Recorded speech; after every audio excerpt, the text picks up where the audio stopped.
Push the button. Coordinate. That's how we coordinate around here. All right. How's it going? We're live, boys. Hey, what's going on, gentlemen?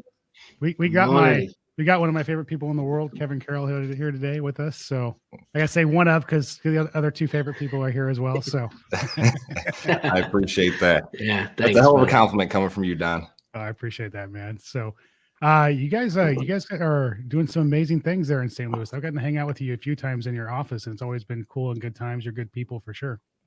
I appreciate that. I guess I just realized that half this crew right here is St. Louis guys. So you need to come to St. Louis more often, gentlemen. Yes, we do. No, absolutely. So let's just before we get going. So Kevin, just explain a little bit about you. Who are you? What you do? Where you from? And then we'll jump in and see. We've got questions for you. Obviously, the audience watching is going to have some questions as well. But yeah, tell us a little about you, bud. I appreciate you joining us. Yeah, man, my pleasure. Always good to catch up with you guys. But Kevin Carroll, I am the director of sales at REI Black Book.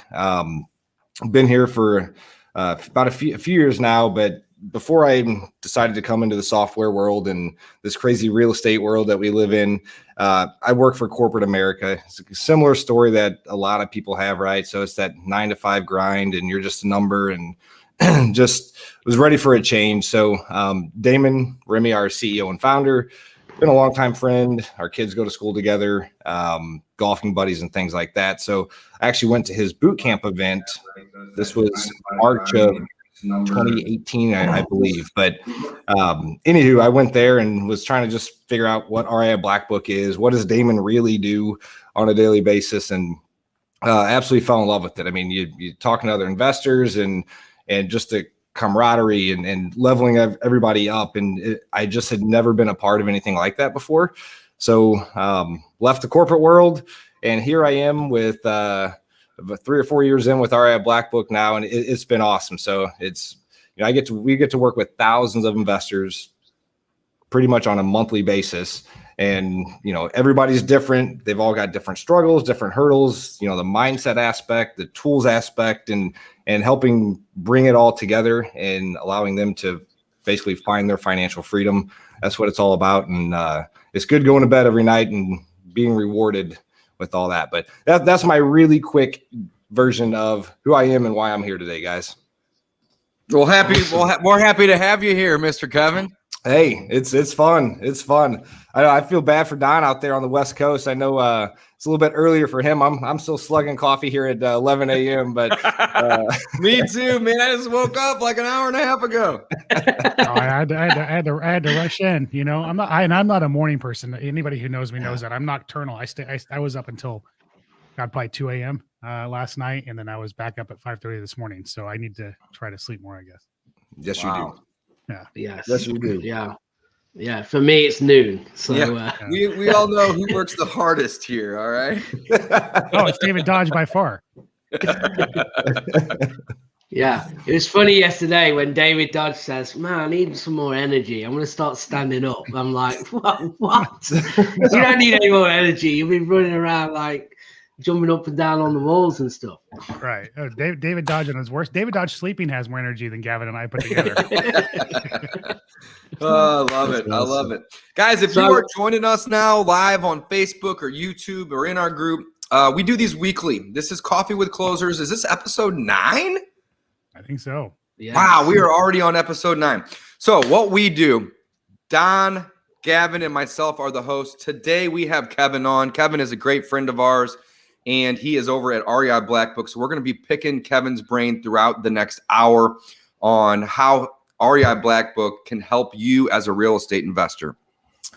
Furthermore, we love audience interaction. If you are watching this right now and you are a real estate investor and you are struggling with something, drop a comment.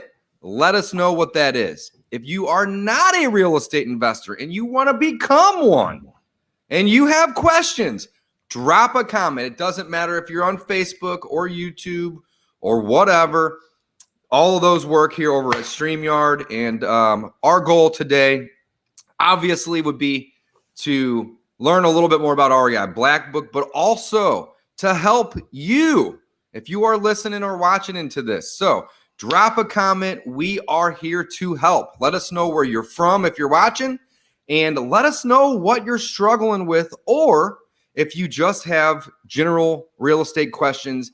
And we are not limiting these questions to just wholesaling or just fix and flip or just landlording. It's a free-for-all, all of the above. We all here do all of these things.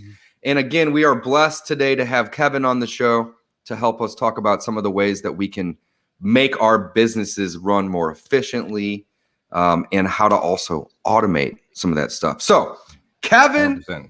Welcome, my man. Tell us a little bit about REI Black Book. If you don't mind, let's just start with that. Yeah. So to avoid boring you down too much here, but basically what REI Black Book is, it's a software platform. We're a software company at the core. So in effect, most investors, we call it multi-system chaos. Everybody runs out and they buy websites, and over here they buy phone systems everywhere else, a text platform here. So they've got, before it's said and done, there's 9 or 10 different platforms all plugged in together. You've got to have a tech degree to integrate it all, and it's expensive. The laundry list goes on here, right? But what we've done is tried to provide a one-stop solution for small business owners, specifically real estate investors, to where they'll have one username and password to log in with.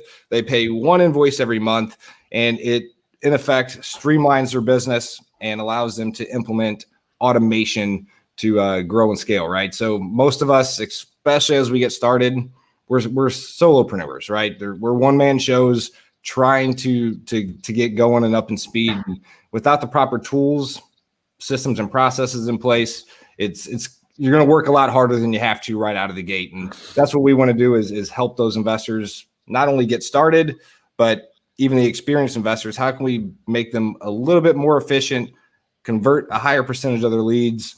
And that's where we're at. So we're 13 years into this. We're getting pretty good at helping guys like you streamline this to where you're not working as hard, even though you have all that energy, Dave. That's right. I just want to jump on something real quick, because you said something there that I think people just won't pick up on, because it was so simple that you have one user, right? You have one login and everything is built together. And that, from teaching this, right, and being in the info space and having, students that I work with, is a game changer because of focus, right? It allows them to actually make money. That's the key. In this business, we have so many third-party companies. Like, let's just talk about Podio real quick. Podio, for instance, you need third-party companies working with it so it actually functions. So that means you have multiple usernames and passwords. That means if one thing breaks on one of them third-party companies, the whole thing doesn't work, right? So having something that has one platform, everything together, as you've just described, is a game changer, especially for us as coaches as well, because our job is to get people to make money, right? And there's nothing, I'm a personality, I'm a salesperson, right? And when you get stuck in the weeds of systems, of all these things, clients hide behind systems, right? Yes. So when you can provide that of something simple where they can actually plug and play and actually get on the phone, talk to sellers, make their offers, do the follow-up and make money, they're going to advance much quicker by using kind of an all-in-one system. So I just wanted to identify that. Yeah, you're absolutely right. And that's one of the challenges with systems and platforms, right? A lot of people can hide behind them, like what you just said. That we see it all the time, right? It's an excuse. They've almost created themselves another job to avoid doing what they should be doing, and that's talking to people, right? Going out, talking to sellers, running appointments, and all those things. So what we're trying to do is not create another job and put them in a spot where they're having those conversations. Otherwise, what's the point, right? So, yeah, absolutely. Yeah. Awesome.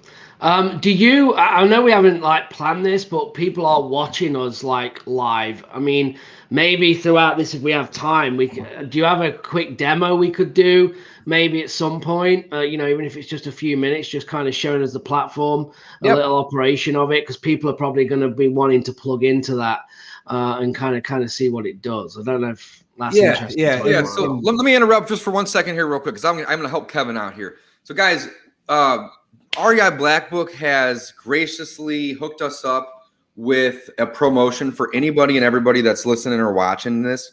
So let me drop this on the screen here. So free resources. If you head on over to coffeewithcloserslive.com, there is free resources over there. It's got contracts and stuff that you can actually use in your business. But we also have the ability for you guys to go get yourself a free trial of REI Black Book so you can actually go test it out for yourself. And in that, on that landing page, it actually demonstrates tons and tons of features and things that REI Black Book will actually do for you and help you in your business. So I want to build on that. Gavin, you had asked Kevin, to show us some of the things. Kevin, I don't necessarily want you logging in and going down the rabbit hole, right? Because it just, there's a lot. However, if we want to pull up that, sales page that has the free trial on it, it lists out tons and tons of those topics. And that would probably actually make for some really good conversation points. Yep. So you guys want to do that? That'd probably be the best route. And again, I'm happy to do that. And David, not to steal your thunder here, there's one thing that I was going to send you a surprise with today here, gentlemen. So you may have seen some of our recent communications, but Gavin, you mentioned plug and play earlier, right? So one of the challenges with any platform is how do you get started and what's the on-ramp and, how complex is this going to be? But what we've recently rolled out in the last couple of weeks, and we're not offering this out to general public or anything else, so they can't just go to our website and get this. But basically, you guys can back this up too, but some of the biggest issues with a lot of investors, especially until they grow and have teams in place and their systems and processes are completely lined up, but following up with leads, right? That automation part of it. So we do that really, really well. What we've recently came out with is in fact, plug and play system. So before you would have to go in and build out your follow-up campaigns, and it could take hours and hours and hours to do that. What we have now is basically the perfect follow-up system. And what that is when an inbound call or a text or website lead, doesn't matter, when they come in, we capture it, and then it automatically will trigger a short-term and long-term follow-up campaign. So all you have to do is log in, and I'm going to give that to everybody who is part of Coffee with Closers. We'll actually put that in your account for you, but all the text messages, emails, ringless voicemails, all of those different communications that we have as part of follow-up sequences, we've already have this ready to go out of the box. And we've got some unbelievably awesome stories from this. So anybody who does go through Coffee with Closers, I am going to actually give you that entire plug and play system as part of this as well. So you guys also include 2 free courses, which are workshops, basically, courses, workshops, similar, included with the trial. So that's so awesome, man. I've been using REI Black Book for 6, maybe even 7 years, guys. And I've really just scratched the surface with some of the stuff that they do. I'm more of like power dispo when it comes to Coffee with Closers. And I'll be honest, though, it's helped me personally sell 500, maybe even close to 600 wholesale deals over the last, 6 years. So that's really what I love about the system is the websites, the ability to list your properties on those sites so you can easily share them, SMS blast and email blast out the buyers list. And again, that's just a small portion of what they do over there. Like I don't even, I barely scratched the surface, like I said, on some of these things. So yeah, Dave, actually, I'm loving it. There was a note from you and Mike back in the day that says you paid your first bill in 2014 and you've made a lot of money since then. That's right. I still use that every once in a while in some of my slide decks, buddy.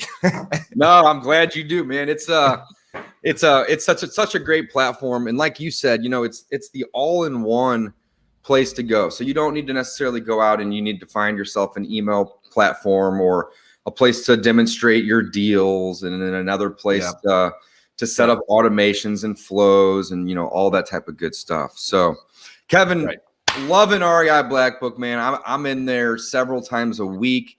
I know my disposition girl's probably in there every day. But you guys basically, I would say you guys are the all-in-one system. I mean, that's the easiest way for me to describe REI Black Book as a whole. It's one place to go to do all the different stuff. So here's a great example. Let me just pull this up right here. So one place, not all over the place, right? So the old way, you know, branded website, landing page, CRM, contact management system, email and autoresponders, comparables, as well as deal analysis, free recorded messaging system, bird dog management, call tracking, text blast marketing, task management, and RVMs, right? All those would essentially be different systems, but you guys have combined them all into one place. Well, I mean, let's put it in perspective. You're talking about probably $1,500 at least in software that is a fraction of that cost in one place. Right. You know. Yeah. So, and to kind of go along with that too. So again, going back to what Gavin said earlier, as far as plug and play and you know, not creating a massive beast that's going to consume all your time here. So we know that brand new investors are going to have a different set of needs immediate, right? Versus somebody who's doing 2 or 3 deals a month already. So the other thing that we are going to do for All Coffee with Closers listeners is we'll give a personal call. So as soon as somebody signs up, not only we're going to have the plug and play system put in for you guys, but somebody from my team will actually spend 30 to 45 minutes on the phone with you. And hey, here's the leaks in your bucket right now. And we will actually give you a personalized plan on how to solve them and everything else. Because the last thing I want to do is have somebody hop in there and try to become a master on 15 things, 10 of which they probably don't even need today. And it's there when you need it. Well, we can worry about that then, but we'll actually personalize that onboarding as well with an actual live human to make that transition easy, guys. So, man, that is phenomenal. Love we it. can't do it for everybody. So for you guys. That's We right. appreciate it. That's right. All right, guys, if you are watching and you have questions about real estate investing, you have a power team here today that is going to help you answer these questions. So let's hear from somebody. What are you guys struggling with? What are you working on? I will lead. All right. I will lead. So this morning I was working on getting a rental property under contract that I viewed just a couple days ago. I think it was on Friday. Called the seller. Comes to find out the guy's got 7 houses. And I only looked at 1, and he didn't mention these other 6 when I went out. So I called him this morning actually trying to get a reduction in price. The price that we were already talking about, you know, was a deal. It worked. And because I'm an investor and I don't like to pay retail or anywhere near it, I'm always trying to get the price reduced, right? So I basically called him and said, hey, you know, I think the deal is really, really close. I'd love to get this done. You know, is there any wiggle room? You know, these repairs they're coming in a little bit higher than what we had anticipated. I would love to move forward on this though. So are you able to come down any? And he told me no. However, he said if we get this deal done, then he would highly consider selling me all 6 of his other properties. So I said, you know what? It's already a deal. Let's roll with it. So I sent him a contract this morning, and I'd imagine that it's signed at this point, but if not, I'm sure it'll come back any minute, and it'll be a great addition to our portfolio.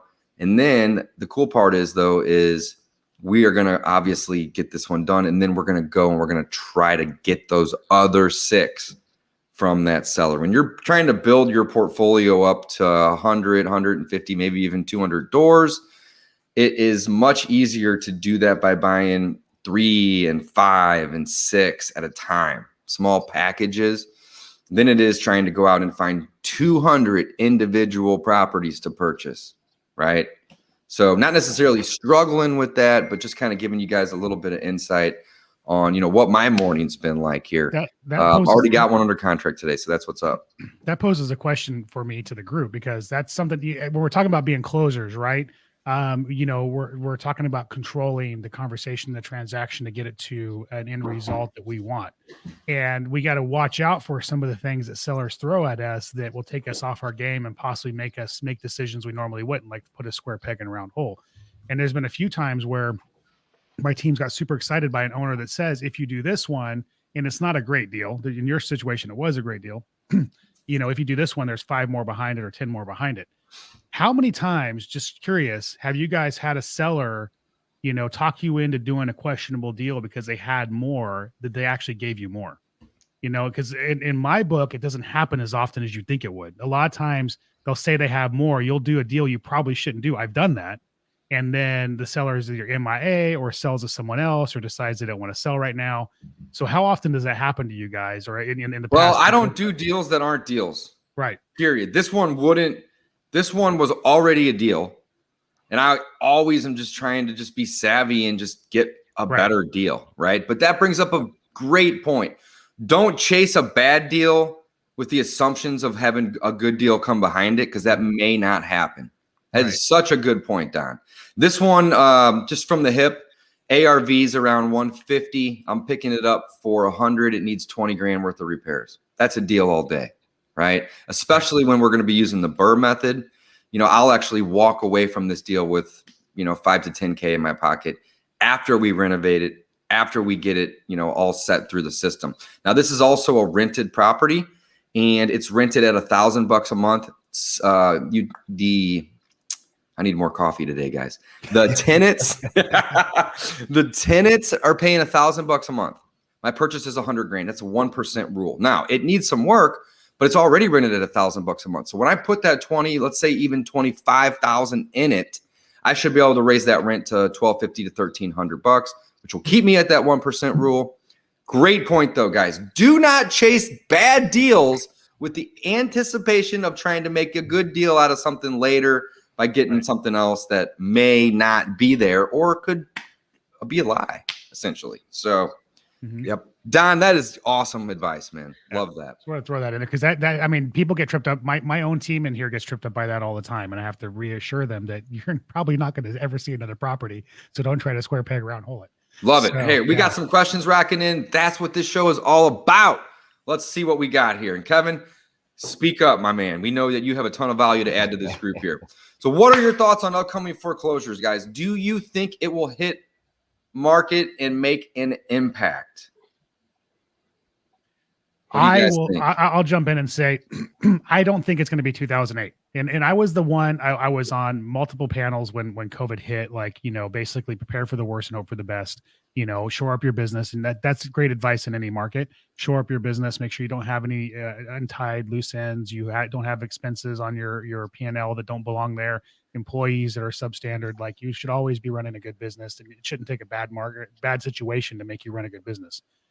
I don't think with that said that we're going to be 2008 again. I think that a lot of the financial institutions and the government learned a lot from 2008, and they're throwing a lot of money in the market to make sure that that doesn't happen again. I think that if we fall, it's going to be kind of a settle and not an off the cliff. That's my assumption. You know, I run with a lot of high level players, and the consensus is they created a lot of shadow inventory that they're still actually parsing out since 2008. And I think that when the foreclosure impact hits, if it hits in a big wave, they're going to do the same thing again. They're going to create a lot of shadow inventory where they hold the banks and the financial institutions hold it back and release it slowly. What caused 2008 was not just all the foreclosures, but the fact that all the foreclosures hit the market at the same time and crashed the market. And the lending dried up. Even for, you know, people like us on this call here that have great credit and good business credit and good relationships. You know, it was hard for me to get a loan at that time. It just dried up. Banks were limiting their exposure and their risk, right? Yep. The lending dried up. The market got flooded with foreclosures. I don't think the flood is going to happen again. Lending may get tight. You know, that may be an issue. But I have a feeling that they're going to get a little crazy and loose with the loans again. People tend to forget some of the mistakes they make. Why I said that they learned a lot, they also tend to forget some of the mistakes they make. And I have a feeling they're getting a little loose. They're already starting to get loose with some of the lending. So my prediction, and I don't have a crystal ball. If I did, I wouldn't have lost everything in 2008, is it's going to be more of a slow settle and not a hard fall. But that's just my thought. I don't know if anybody else has a different opinion. Yeah, Kevin, what's your take on that? I actually agree with Donald. I don't think that we're going to have anything close to what we had in 2008. That's for sure. The structurally, it's just a different situation. And do I think that we're going to have a small uptick? I do. I still think we're a ways down the road before that's even going to happen, but it's going to be a couple small steps down. Frankly, I don't think it's fair to compare this to 2008. Yeah, I agree, guys. Love it. Gavin, we got a good question for you right here. I'm struggling with grasping the process of wholesales and doing the contracts. So what would be your advice to Natalie? So I'm struggling with grasping the process of wholesales doing the contracts. So I mean, I don't know about you guys. We have a one-page agreement, right? It's very simple. I believe in just keeping it simple to the point. We just have certain outs in the contract, right?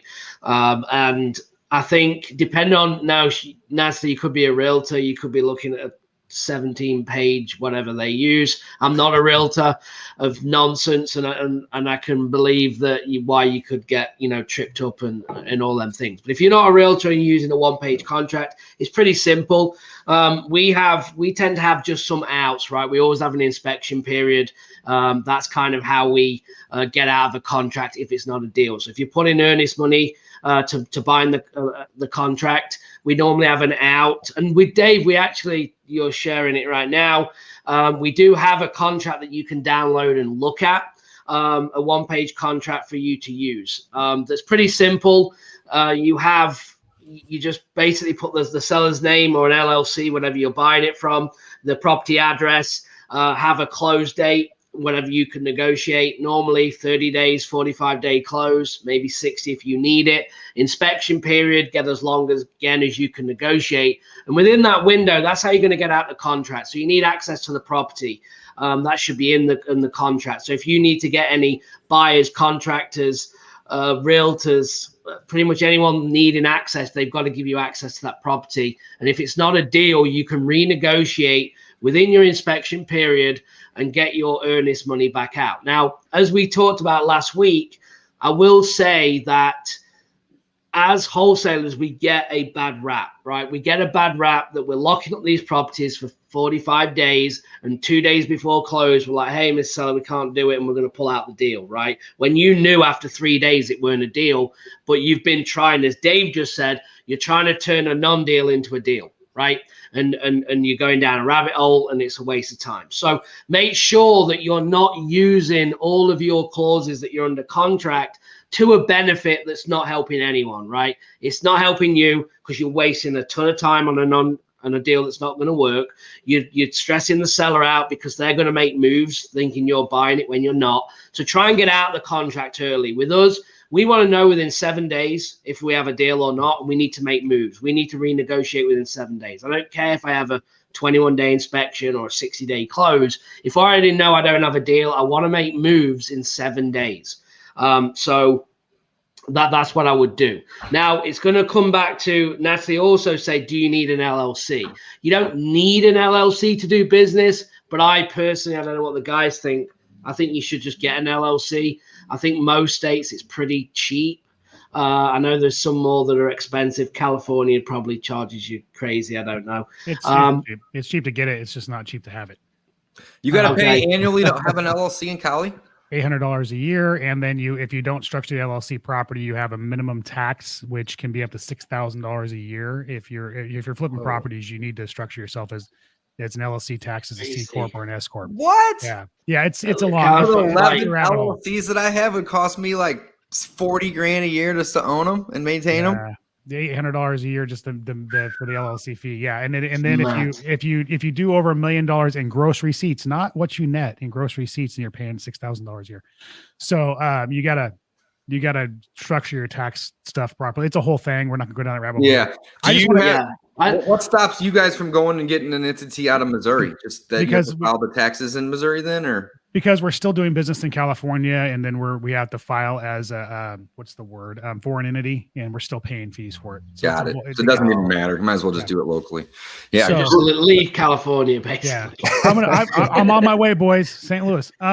So yeah. I just want to add to that. Do you need an LLC, Gavin? You're just totally right, but I want to stress something here: business card, website. Name of a LLC, LLC corporation. Don't worry about that crap before you worry about doing a deal.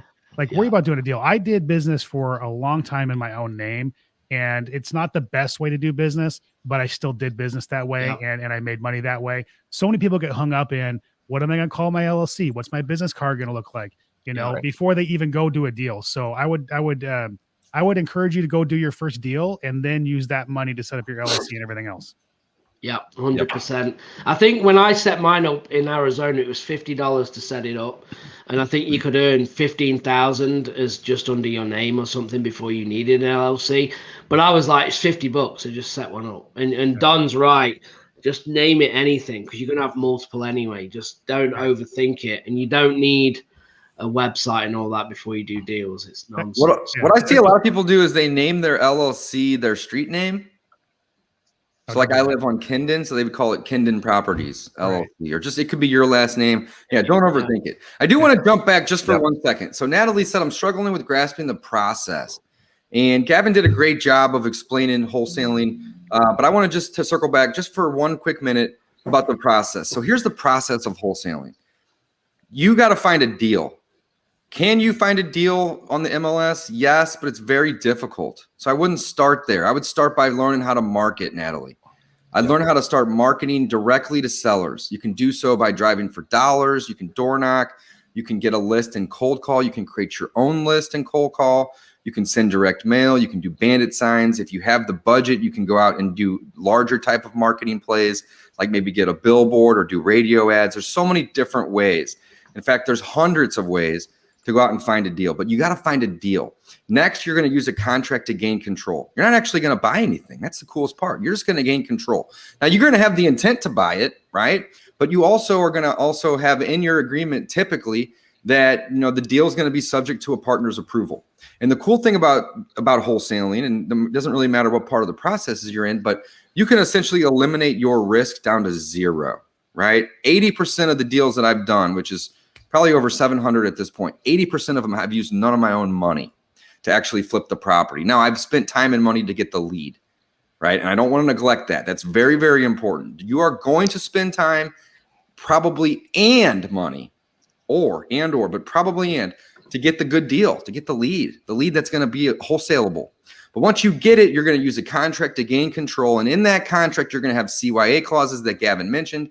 And those are going to essentially limit your risk down to zero.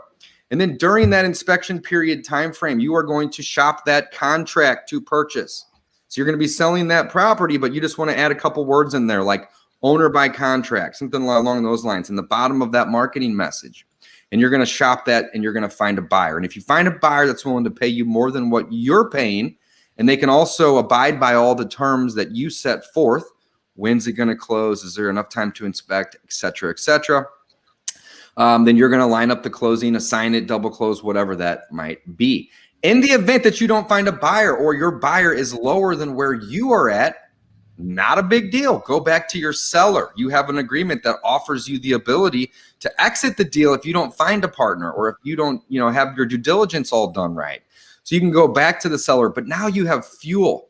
Right? You have fuel from your buyers, your investor partners saying, hey, we need to be at this number.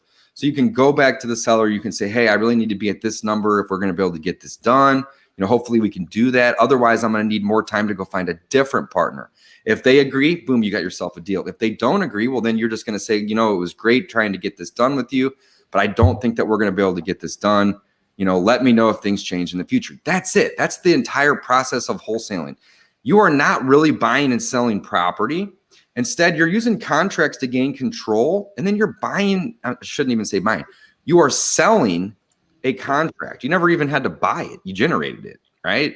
So that's one of the beautiful things about wholesaling is you can limit your risk down to zero. You can gain control of a property, which essentially gives you inventory. And then from there, you can then take that inventory to the open marketplace and you can find a buyer that's going to either buy it from you and tell you to get out of the way, or maybe they want to partner with you on it, or maybe there's other creative ways to go about doing that. What did I leave out, Kevin? I think you nailed it all the way through, man. There's nothing I can add to that, buddy. Awesome. But I think there's one thing though as well, like we're in sales and marketing. right? I think as investors, it's just a fancy word. We're not, when we're wholesaling, we're not really investing. We're not, right? Buy and hold is an investment. Fix and flip, isn't it? You're acting as an investor. Think of wholesalers in sales and marketing, right? You're marketing and you have sales skills to lock up pieces of paper on properties, and then you're assigning or double closing on them. And that's, I think, an easier way for me anyway, is to think, I'm okay, to acquire and to find discounted properties. I'm actually in the sales and marketing business, and the concept is real estate. That's exactly right, guys. I tell all my students, hey, you are not a real estate investor when you are starting out as a wholesaler. I know you want to think of yourself as one, but you're really not. What you are is a marketer, right? So look at yourself as being an expert at marketing. And Gavin said it best, really, at sales and marketing. Right. You become a real estate investor, in my opinion, when you take risk. And I don't mean like buying a $2,000 or $3,000 mail campaign. That's not really risk. That's an investment.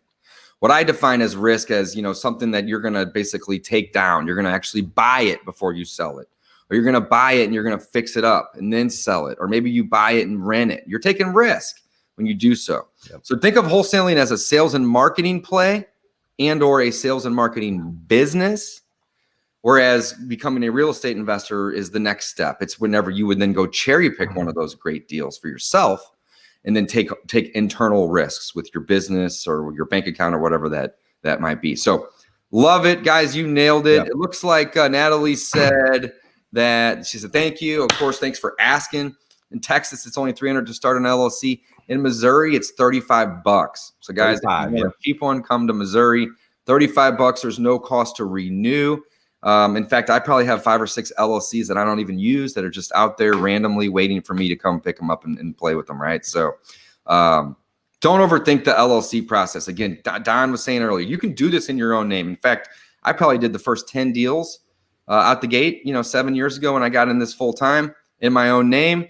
And then I said, you know what, let's limit some of my liability with my other rentals and my other businesses. But also I want to build business credit, right? It's very difficult to open up an LLC day one and walk into a bank and get a line of credit or a loan on that. They're going to be like, who are you and what have you done? But if you have 2 or 3 years worth of experience and you build a relationship with the bank, I don't want to say just experience, guys, and build that relationship with the bank, then they're going to turn around and they're going to say, hey, we're going to happily lend you, 80% of appraisals versus 80% of what you are going to be purchasing it for. That is 2 different ballparks. They're also going to say, hey, do you have any other assets? We'll happily give you a line of credit and give you 60, 70-ish% of the equity that you may have. But if you don't have that experience, that, 2, maybe even 3 years of tax returns, you're never going to get that. So that's really the main thing with entities, in LLCs is, number one, it's asset protection. If you have assets in other entities and somebody sues that one, it does depend how you have it structured. That's neither here nor there. But it does give you that asset protection. But number two, you can actually build that business credit with a bank or a financial institution by filing specific tax returns for that entity. Love that. 100%. Right. And before you worry about even the relationships with the bank necessarily, in my opinion, or even the LLC stuff, get really good at marketing, find out what's working, and then the rest of that stuff, that happens. But you've got to get deals. You've got to find those motivated sellers, like get really, really dialed in on the marketing. That is going to be more important than setting up an LLC, especially for somebody who's brand new. So, man, I love it. And Natalie said baby steps, and baby steps is the way to go. I really, truly believe that. Don't try to jump in and do all of it today. Start with marketing, right? Find yourself a deal. Do a deal or two in your name. Who cares? The next step would be create that entity and then scale that business up. But baby steps is the way to go. If you are new to the game, guys, and again, it doesn't really matter, in my opinion, if you're a landlord or a fix and flipper or a wholesaler or a virtual wholesaler or a creative finance guy, whatever, it doesn't really matter. You got to get deals. I think Don sent an email out yesterday or this morning, one of the two, that was like, no deals equals no business. And boom, I read that and I was like, that's my man. He knows what he's talking about. So start with the marketing. That is baby step number one. Seriously, it's not websites. You said this, Don. It's not websites. It's not business cards. It's not fancy trifolds or door hangers. it's just getting the ball rolling, right? Do it something. So fantastic question. Love that. Let's see here. We do have another one here from Maria. Maria says, who do you recommend, in terms of a hard money lender that's going to offer 100% including reno?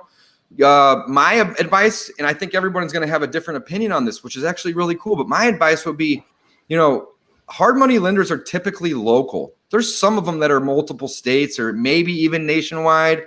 But I've always found that dealing with a local lender is going to be better. So Maria, I don't know where you're located and it doesn't really matter. My advice would be go to your real estate clubs, go to the local RIAs. If you don't know what those are, go to meetup.com and find them. Go to meetup.com, type in real estate, boom, enter your zip code, boom. You're going to see 5 or 6 probably at a minimum. Go to those places. The hard money lenders will be at those meetings handing out business cards saying, I want to lend you money. I want to lend you money. Find those guys. Are they going to lend 100% of purchase and renovation? Probably not. No.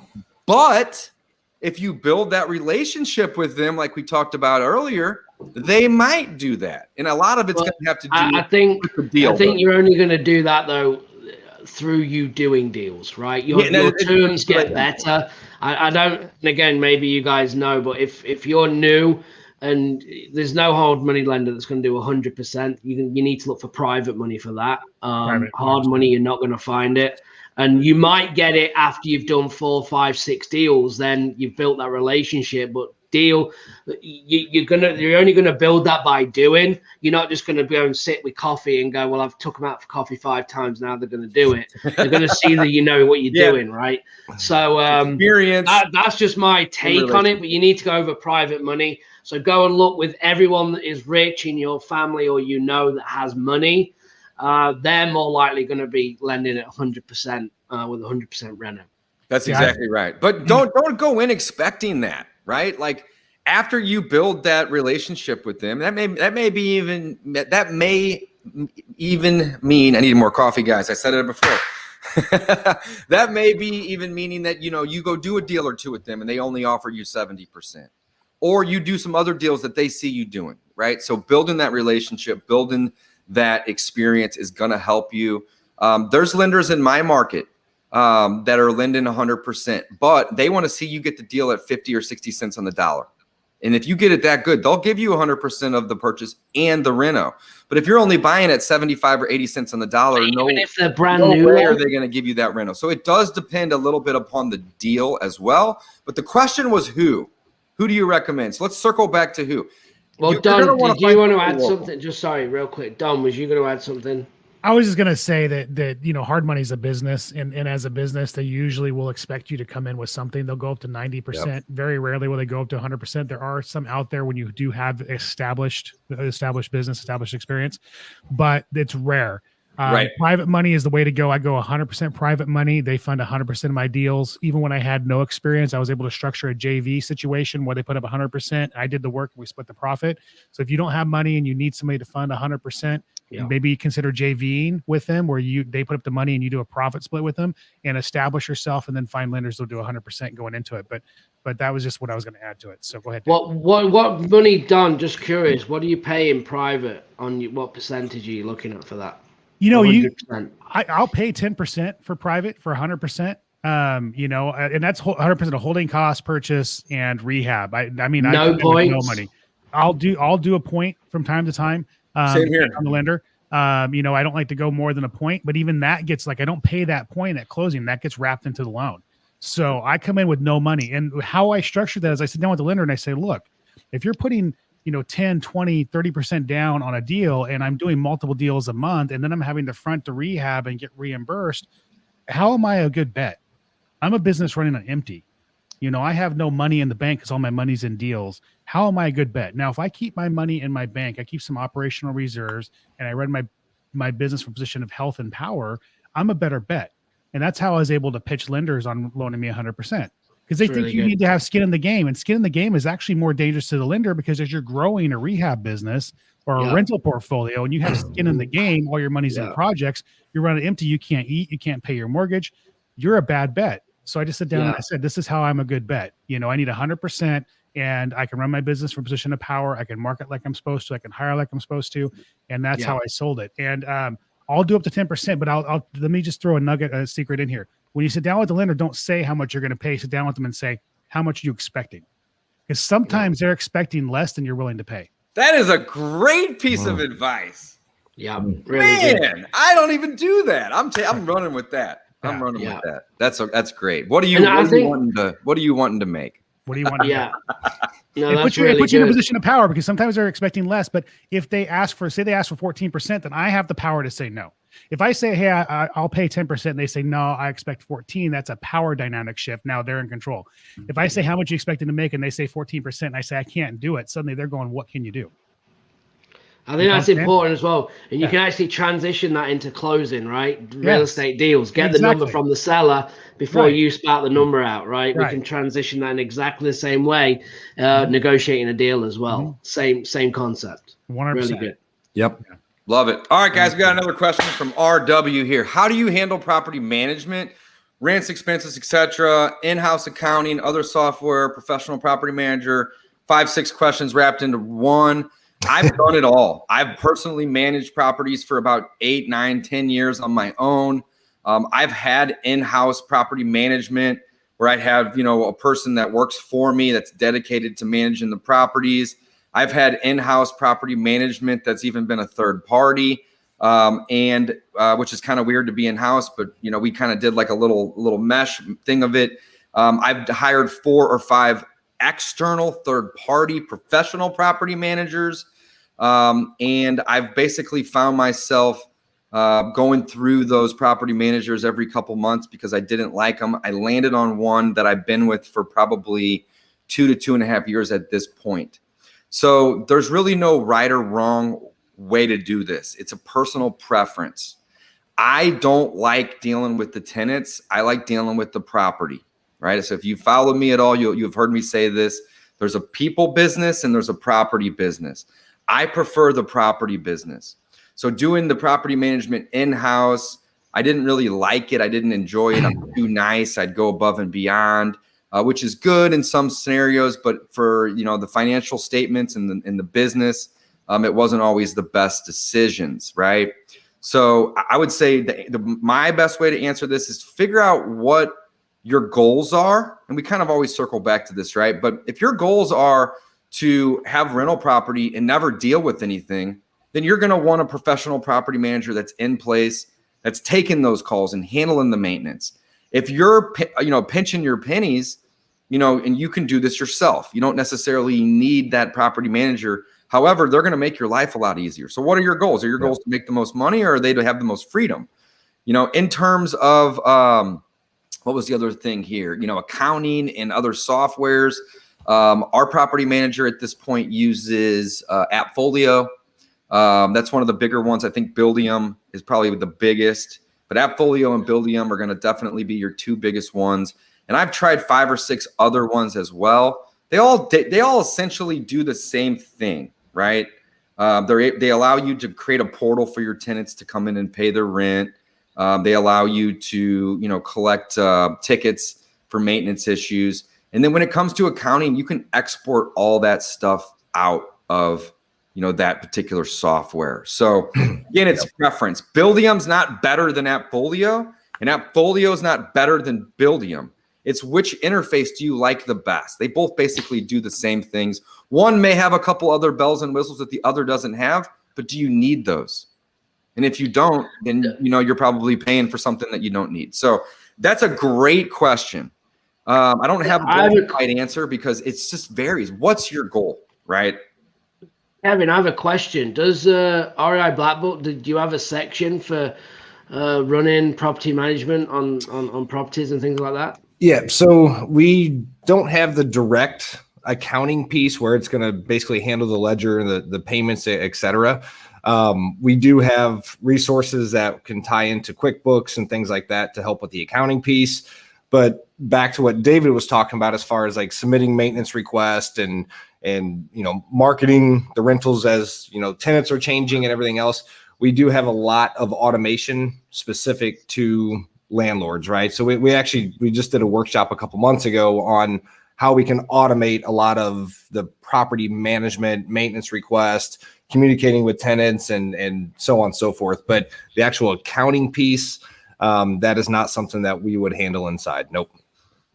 Yeah, you guys are more of like acquisitions, dispositions, business management. It's not necessarily rentals. That's a whole different ballpark. 100%. Can you do it on your own with an Excel spreadsheet? Yes. Yep. Absolutely. Are you going to get accounting benefits by doing it that way? No. Right. So again, it just depends on your goals. Right. If you only have 1 or 2 properties, though, don't overthink it, guys. Don't overthink it. You can find example leases online, add in the information that you want, go collect a deposit, and give them your cell phone number. Like that's the best and easiest way to start. And in fact, I encourage you to self-manage. I encourage all of my students that are buying rentals, self-manage for at least a year or 2.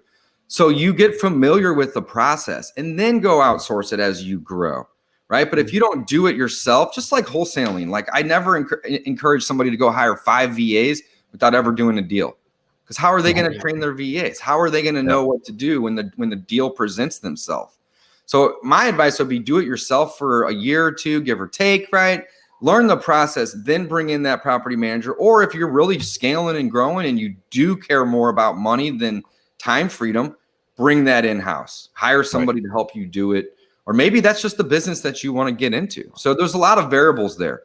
But there's no right or wrong way to do it.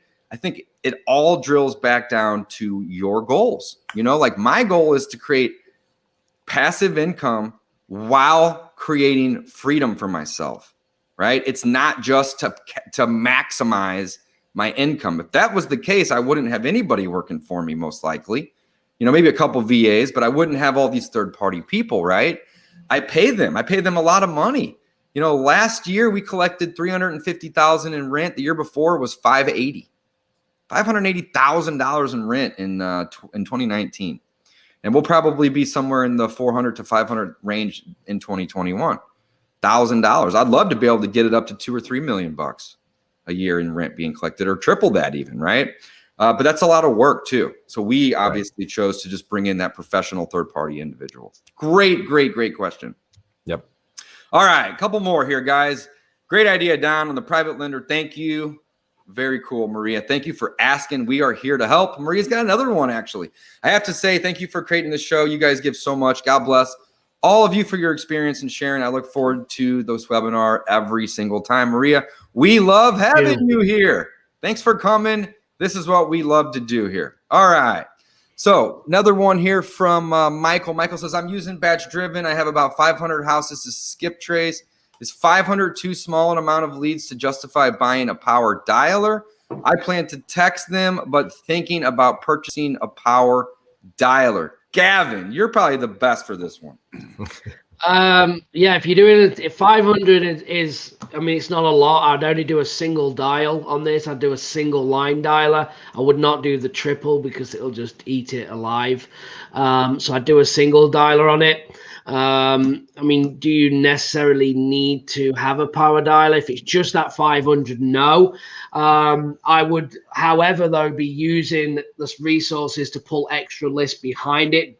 Driving for dollars, batch driven is great, especially if you're putting your eyes on the property. I think that's a list of 500 that I would hit in multiple ways. I would cold call it, I would text it, and I would do direct mail to it. I'd hit it all 3 ways because it is a small niche list, okay? And it's something that you've actually put your eyes on.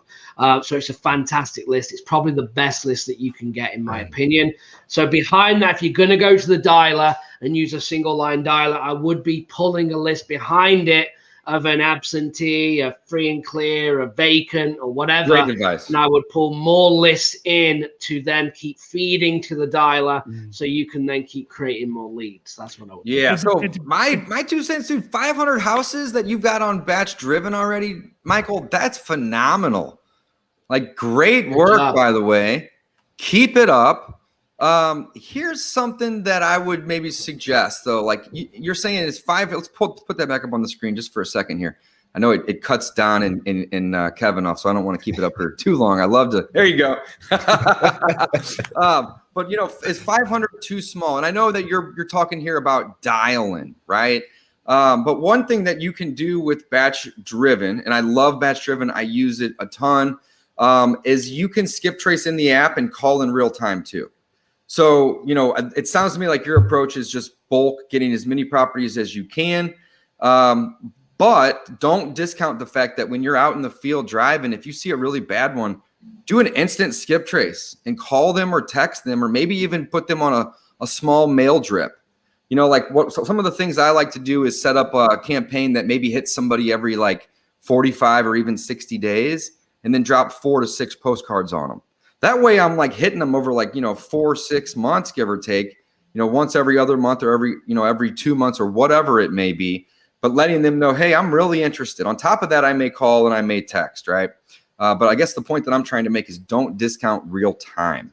So if you're out in the field and you see one that's bad, another great thing to do is maybe if it's vacant, this may not work, right? But if it's a really bad property, get out of the car, pull over. You're already there. Why go home and skip trace it and then cold call it just to set the appointment when you're already in the driveway, right? Get out, knock on the door, be polite. Don't point out if the gutters are falling down right then and there. But what you can do is you can knock on the door, hand them a business card, and you can say, hey, I'm Michael, and I love buying properties. In fact, I own a couple in the area already. If you ever want to sell this one, just give me a call. I'm here to help. That's it. That's the pitch. Don't overthink it, right? Just be nice to people, and they're going to want to work with you. So too small, I don't ever think anything's too small to be able to scale and or add automations, because in my opinion, if you go out and you bought the dialer, now you have motivation to go drive for dollars more, because you got to keep that dialer ringing and working, and or go pull lists to keep it going, right? So fantastic. I'm gonna give a contradictory opinion a little bit. I don't know your budget, Michael. I don't know where you stand financially. So if you're not in a position to create an expense that you have to feed, you have to spend money to feed, then I wouldn't do it. So I just want to say that, if you have the budget to do it, and it's always good to stretch yourself a little bit, because motivation is great. I've noticed that the more I stretch myself, the more I grow, the more I'm motivated to make more, do more. But at the same time, don't put yourself in financial jeopardy. So don't create a monthly expense that you now have to spend money to feed, like I said. And I just want to add too that this is a great list, especially it's a small list. I mean, 50 dials a day takes you 10 days to get through this list. You can do 50 dials manually really easy. Yeah, that's really a great easy point. And 50 in an hour and a half. And there's something you lose when you go to bulk, right? You lose this personal touch when you go to bulk. I'm a bulk guy. I sent out, over 1 million postcards in 1 year. You lose a personal touch when you go to bulk. When I started, I was broke. I couldn't rub 2 nickels together. I could basically afford gas money, and that was it. I got a foreclosure list and I door knocked, and I made a lot of money doing that. And I built my real estate investing career just doing that, getting in the car and going and knocking on doors and building relationships. And I learned so much about acquisitions and talking to people and what not to do and what not to say. The reason why I'm successful today is what I learned by just basically bootstrapping it and going through the grind. So getting on the phone and just doing the dials and having the conversations with people might be the best thing that you do, and automating it could be the next step after you've kind of figured out what to say and how to say it and how to build relationships with this very small list. So I just want to throw that in. No, that's a great point. I'm the king of just getting systems and just overwhelming myself with expenses. So yeah, sometimes you got to put me in check, Don. I love that. That's a great, but you're right though. 500 broken down over 10 days, that's only 50 a day. You can easily do that. So you could do 100 a day and do it in 5. I mean, really, even do it in 5 days, right? Super. I mean, I guess to answer the question, because we got off, the question is, you don't need a power dialer. No, for 500. If it's 500 and stop and I'm done, then you do not need a power dialer. Yeah, and he mentioned, let's re-pull that up just for a second. He says, I plan to text them, but thinking about purchasing the dialer. So I would just start with the texting and or the manual before you go to that next step. Mm-hmm. Michael, that's awesome. Michael actually dropped another comment here. You said, I got all my leads in batch driven by driving for dollars in St. Louis. Hey, that's where I'm at, Michael. Good deal. Kevin too. But I wonder, is 500 a too low a number to justify using a power dialer? If that's all you have, then yes. If you're more if behind, you're not planning on buying leads every week, or maybe even intend to go pull a list of 1,000 or 2,000 every week or every other week, then it's okay. But yeah, Don, I think you did a good one with that. Yeah, after you do that and go down and one, you verify, hey, am I targeting the right properties, right? Is my script and my messaging the right? You go down that path and make sure that one, your process is correct. And then once that happens, grow and scale and then automate that and then move on to the next one. But yeah, don't try to bring too much complexity and technology in here. Get really good at it yourself and then delegate and automate. Don't do that first because you're going to create bad processes up front. Yep. Love it. So Michael said, I didn't know that I could call in real time in the app. Yep. You can call, you can text, you can skip trace, you can send mail, and don't discount pulling over and getting out either, man. You know, what I used to do when I first started was just slip business cards in the door if they weren't home, or stick it in the window to where it's, you know, kind of in there good. At this point, we have door hangers that we can buy. You can go buy, you know, you could buy 2,000 door hangers for probably $50 and just throw them in your trunk. Quick. I've got a hard stop. I've got to get off. I'll let you guys. Yeah, no worries, Gavin. No worries. Gavin, no worries at all. Great to see you. Gavin, great catching up, buddy. Thank you. Take care. Appreciate you guys. Thank you. That's right. All right, Gavin, we'll talk soon, brother. Yeah. All right, guys. Let me throw in real quick here. I believe, correct me if I'm wrong, Kevin, but REI Black Book has a lot of those same features, right? Yeah. So we've got phone system. We've got a mobile app as well. So as you're driving around, you know, they can add a property right there. It will give you the owner's name, all that good stuff. You could outbound calls. You can outbound text right there from our app as well, right inside of REI Black Book. But one of the other benefits of the REI Black Book side would just be when those leads do call back, they're already in the system. And if you miss the call, you basically you create a in-depth, consistent follow-up process too. So out of those 500, say all 500 are actual leads, right? But 5 are ready today to actually talk about selling a property. What we do with those other 495 can make or break us as real estate investors, right? So we just want to make sure that we have a solid system in place because about half our deals are going to happen 6 months or more down the road. You know, there's a bunch of touch points and interactions before that trust is built and there's actually a deal to talk about today. So, you know, in addition to generating the list, and Michael, you're going about it the right way, creating your own list is really, really valuable. You can't go out and buy a list that's going to be better than the 500 that you've already found yourself. But just ensuring that the ones that aren't ready today, once you do get them on the phone and having a consistent way to stay engaged for, you know, 6 months, 12 months, or 15 months down the road. There's a lot of deals out there if you're in that position. Love it. Love it. Yeah. And you guys have a ton of, you know, one of the coolest things that I don't even really take that much advantage of. We use it, of course, but I could probably do a little bit better is the automated follow-up, right? So that is one of the best tools that you guys have. And basically, you know, if you're out and let's say you're using, you know, another service to drive for dollars or whatever, right?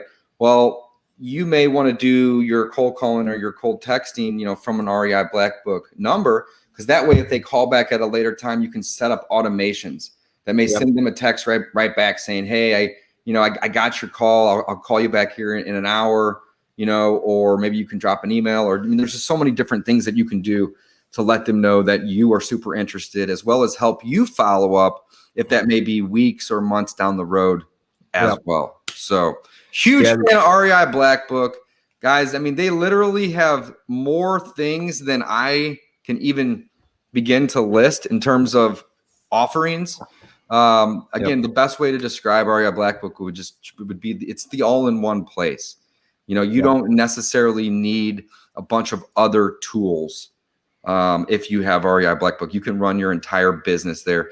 And then we had mentioned earlier, like you don't necessarily need a website out the gate. That's true. However, once you get established, you are going to want a website because people are going to want to see if you have an online presence. They're going to want to see your credibility. You know, do you have any testimonials of anybody that's worked with you in the past? That's a great place to reference those or to host those, right? And REI Black Book will give you the ability to create multiple websites. You could have a website for your general business. You could have a website for your acquisition side of your business. Maybe you're a landlord and you're looking to rent properties out. Let's say you're trying to sell properties because you're a wholesaler. They have all the ability to create different websites, and you can actually have multiple of them. at the same time. Each category you just mentioned, we've already got the templates created too. So you don't need to be a web developer and hop in there. I mean, again, we're in the sales and marketing business as investors, right? So let the software guys, let my nerdy team here behind me work on building the templates and making it easy to go out of the gate here. But back to that follow-up real quick here. So you're talking about, the automated follow-up and et cetera here. So we just got word. We've got an investor. He's been using REI Black Book for a couple of years, but does about 100 transactions a year. So this isn't, a new person by any stretch. He's been doing this for years. This is his business. And I think he's got 10 or 11 people on his team. You're not talking about me, are you? No. But he's nowhere near as cool as you, me, buddy. And now I can't say his name because I said he's not as cool as you. But we actually built out. I mentioned the automated. We call it 15x3. It's just a fancy word for short-term and long-term follow-ups. But he triggered his long-term follow-up on several hundred leads that were quote unquote dead or cold that he hadn't talked to in months, and in less than 2 weeks, he had 3 deals that he got under contract and made over 85. Actually, 2 out of the 3 is already closed, but he made over $85,000 in net profit on leads that weren't even on his radar anymore. So I mean, this is when we say this, it's like, all right, hey, new people. Well, we can also look and say, David, you need to automate your follow-up probably a little bit better. And I know we've spent a little bit of time together, so I'm going to build that out for you, my friend, and put it in place for you just to make sure, because that's right. I want you to be able to buy me a beer next time we're together, buddy. And are you sure you're not talking about me? I was. No, I'm teasing. I'm just kidding. Well, guys, if you have not checked out REI Black Book already, go to coffeewithcloserslive.com. Over there at the bottom of that page, actually, let me share this one more time here. At the bottom of that page on the left-hand side, you can see right here, they have, there is a button that you can click here, and this will actually take you over to a page that will actually give you some added bonuses, right? Yep. So not only are they going to give you a 14-day free trial, but they're also going to give you 2 popular workshops that are going to help you get the ball rolling. Yep. And they also waive, I believe you guys are waiving the licensing fee, right? Yeah. So the licensing fee, I paid it. So I know very well what it is. It's $1,000. We appreciated that too, by the way. I'm sure you did. Right. So it was $1,000 to join back when I did in 2014. That's still the same. But if you go through coffeewithcloserslive.com, guys, they'll waive that and give you the 14-day free trial, which is just a phenomenal offer. And again, it's basically attributed to a ton of my success and helping me sell, tons and tons of deals, hundreds of wholesale deals at this. Absolutely. And we got a good question down here from Jose. If you want to pull that one up there. Yeah, here it is. Take it away, Kevin.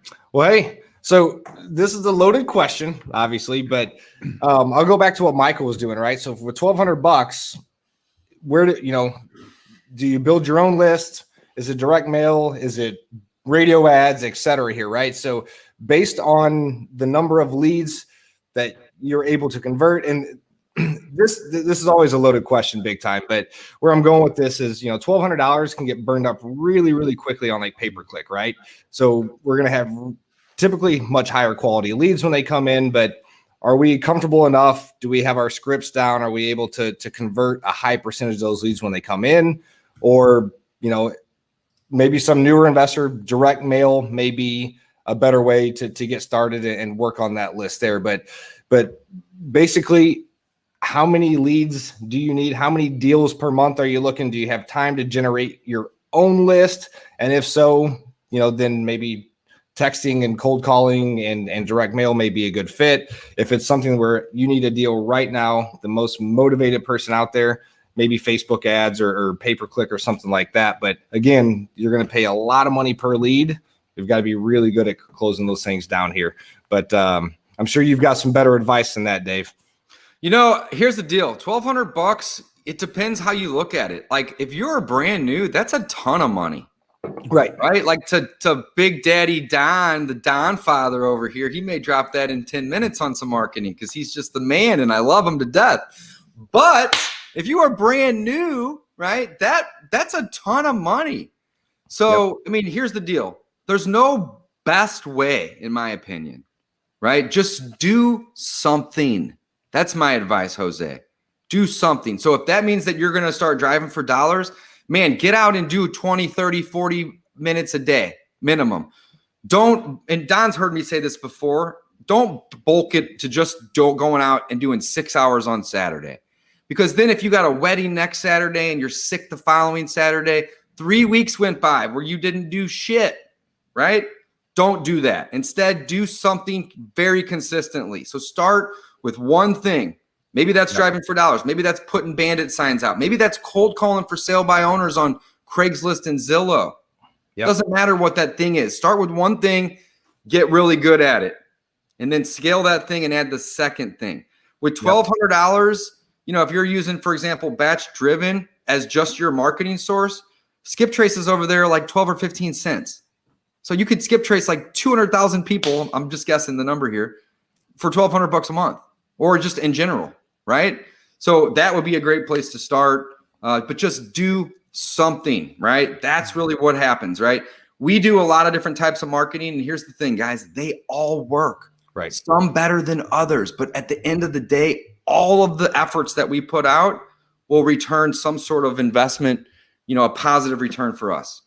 So Don, what's your 2 cents? Big Daddy Don father. You know, great Don father. It's sick, isn't it? So I'm using that. Yeah, that guy. I got that placed on me a few years back, and it's grown. So you know, I started broke. I started door knocking pre-foreclosures. You know, the first time around, the second time around, I started. You know, after I lost everything, I started networking my butt off. So there's a lot of ways to get deals, driving for dollars, networking, door knocking. There's a lot of ways to get deals without even spending any money. I just want to throw that out there. Have a $1,200 budget as long as you do that monthly. I would stress that if you mean monthly, you really mean monthly, because some people say I got $1,200 a month, but they only have $1,200 a month for 2 months or 3 months. You have to have a runway to get any marketing going. Any marketing channel needs about 90 days of runtime before you start to see anything. You probably want to have a good 4 to 6 months of money to really make it get traction for you and bring in revenue. So I just want to stress that you may hit a home run right out of the gate. It happens, but a lot of us have to work for that money to come in. So, and that's just reality. With $1,200, you could easily hire a VA to do cold calling for you. You probably want to do it yourself out of the gate to master it and be able to train somebody, but you can easily afford the VA to do that for you. You can even probably afford some of the cold calling services out there for $1,200 a month. Data is cheap, people. You know, if you have, you know, some of the services out there where you can pull a list, it's really, really cheap to pull a list and have it skip trace these days when you really think about it. And then you just put a VA on it to cold call. And at the end of the day, you're going to be probably at or below that $1,200 a month. And then all you have to do is work those leads as they come in. So if I were you and I truly had $1,200 a month, I'd probably shoot for cold calling out of the gate as my marketing channel. Direct mail, you're going to burn through that pretty quickly. PPC, you're going to burn through that pretty quickly. A few other marketing channels, you're going to burn through that. Cold calling is where I'd probably go. Cold calling is a great approach, guys. You can get a dialer for, you know, $5 an hour. Mm-hmm. If they're working 20 hours a week, that's $100 a week. There's typically 4 weeks in a month. That's $400 a month to have somebody dialing for 4 hours a day, 5 days a week, right? A dialer is going to cost you another $140 typically. So you'll be at about $540. So you're not even halfway through your budget to have somebody in place with the system. So the only thing that's missing there would be the leads. So my advice would be, go get as many of the leads as you can manually, because those are going to be your best leads, the ones that are physically showing distress from driving for dollars, and or go buy leads that we would have presumed motivation. I think people often look at, you know, they don't understand, like, what are you looking for when you're buying leads or you're getting leads or you're pulling lists? You know, it's so simple. I'm looking for somebody that would have presumed motivation, right? We would presume that there's some reason that they would be interested in our service, our offering, our help, right? So when we're pulling those lists, I mean, the top 3 lists that I circle back to over and over are going to be my vacants. Start with the vacants, guys. I've already bought 160 houses this year, and over 100 of them were vacant. So what does that tell you about deals? Most of your deals are going to be vacant. Next is going to be your absentee owned. Those may be vacant, they may not, but the owner doesn't live there, right? And then behind that, I would say, maybe high equity. And you can even stack those all together. You could do absentee owned high equity that are vacant. Boom, there you go, right? But those are typically going to be the best lists from what I've seen. But again, I don't want you to discount the list that you create. Any list that you create is going to be the best, hands down, period, 100% of the time, right? Because not every other investor has the ability to go pull that list. And also, if you're creating the list, there's probably a reason that you're adding that property. Is it the worst one in the neighborhood? Does it have a hole in the roof? Whatever that may be. Yep. Yeah. So Jose responded back and said he's brand new. So I would recommend, if you're brand new, to try to make as many of those calls yourself as possible. You want to have as many at bats as you can. So that way you're better when you do decide to bring on that VA to make those calls on your behalf. You've got scripts and you can actually give that advice to put them in a position to be successful as well. So especially being brand new, get used to having those conversations and take as many of those calls as you possibly can, by the way. Love it. All right, guys, we got time for one or two more here. So Michael says, I quit my part-time job at Home Depot. I was making $400 every 2 weeks. LOL. Once I realized I can drive for 3 hours for that chump change, that's how I drove up $500 or 500 leads. Man, that is awesome, Michael. Right. In one, I love this. Like one deal at 10 grand, that's like, I'm so bad at simple math, but that's like a year. Is that a whole year? Yeah. 1 grand, one deal at 10 grand is basically a year, and like, I had a student that just closed a $20,000 wholesale deal a week or two back. And I was looking, we were doing the math and I was like, let's break this down. So 20,000, let's say you want to divide that by, $5 an hour. That's 4,000 hours. Now I know you weren't making $5 an hour at this job, but in relation to what you would pay a cold caller, that's 4,000 hours. If they're only dialing 20 hours a week, that's 200 weeks that's 4 years that you could pay a cold caller to call for you 4 hours a day off of that one $20,000 deal. So, man, I absolutely love that. We got time for one more, guys. Michael says the 4 hours I slaved for Home Depot is when I realized that time is money. And I can put $40 in the gas tank and go get leads. That is exactly right, guys. Money is just a means to exchange time. That's it. That's really all it is, right? It's either you trade your time for a product or service, or you pay somebody else to go produce that product or service for you. So I think Michael, Michael hit it. Michael hammered it right there. And Dave, you said it best. Money is a trade. I just want to encourage people to show up for themselves at this point. You go to work, you go home, you're tired. It's funny. You'll show up for work hungover a lot of times, but you won't get up and go do what you need to do to make money. You won't stay up late and do what you need to do to make money. You can Google for dollars now. You don't even have to drive for dollars. You can Google for dollars at midnight, for God's sake. Yeah. Show up for yourself and do what you need to do to have the life you want to have. Period. Hands down. Michael, you've done the math. You're making the right decision. I want to give you credit for that, but I just want to. Yeah, great work, Michael. Yeah, show up. Yep. And what's cool is as you're driving around building that list, the ultimate goal isn't to continue for you to be the one doing the driving and building that list, right? But document the process, find out what's working, and then later you can have somebody else do that driving, and that's how you grow and scale without spending all your time because you just want the money at that point, right? So anyway, keep going, Michael. I'm leaving here. I'm going to the title company, drop off a check, and then I'm going to go play ice hockey. I got nothing on my schedule today, and that's the cool part because I have a whole team of people. I got 3 callers. I got a guy texting. I got another guy that's literally virtually driving for dollars for a couple hours a day, finding those deals. So you can get to the point where you can automate, and it's not hard, right? That's the beautiful thing about this business. Kevin, I want to just say thank you so much for giving us some of your time this morning. Hey, man, my pleasure, buddy. John and I and Gavin, I'll speak on behalf of Gavin. He's not here, of course, but we are incredibly grateful for your time, and we appreciate it. Guys, if you have not heard of REI Black Book, or you have not at least taken advantage of the 2-week free trial, which is so awesome. Most companies only give you a week. These guys are giving you 2. Go play around with it. It's an all-in-one system. There's a phone system built in there. You can create websites. You can create landing pages.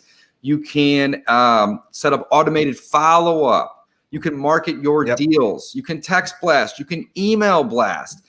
They even have an app for the phone system, as well as a specific app. We don't even ever talk about it. But you guys have a Driving for Dollars app too. We've mentioned Batch Driven a few times in here, but these guys actually have one that syncs in with their CRM as well. What's it called? It's Profit Drive. Profit Drive. I knew that. I totally knew that, because Profit Dial is the app for the phone system. Absolutely. So guys, go over to coffeewithcloserslive.com. Take advantage of that free trial. And if you guys haven't already texted in Flip to 310-5221, do so. We send out weekly tips and tricks on how you can be a better real estate investor. And when we come across new products and services, we love sharing that with our group.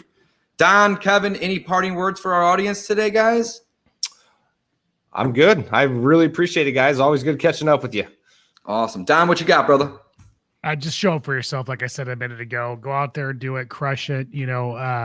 Life is not our adversary. It's not our enemy. It's our coach. It challenges us to be the best we can be. And if you embrace it and you strive to be the best you can be, you can do amazing things. If you use the challenges life throws you as an excuse, you're going to be a loser. Don't be a loser. Don't be a loser. I love it. All right, guys, we're signing off. Don't forget, I got a cattail in my face. We are here every Wednesday. All right, 11 Central, 12 Eastern. If you're on the West Coast, I believe was it 9 a.m. out there when we started this, Don? 9 a.m. and 9 a.m. But it's every week, guys. Wednesday mornings, Coffee with Closers. Grab your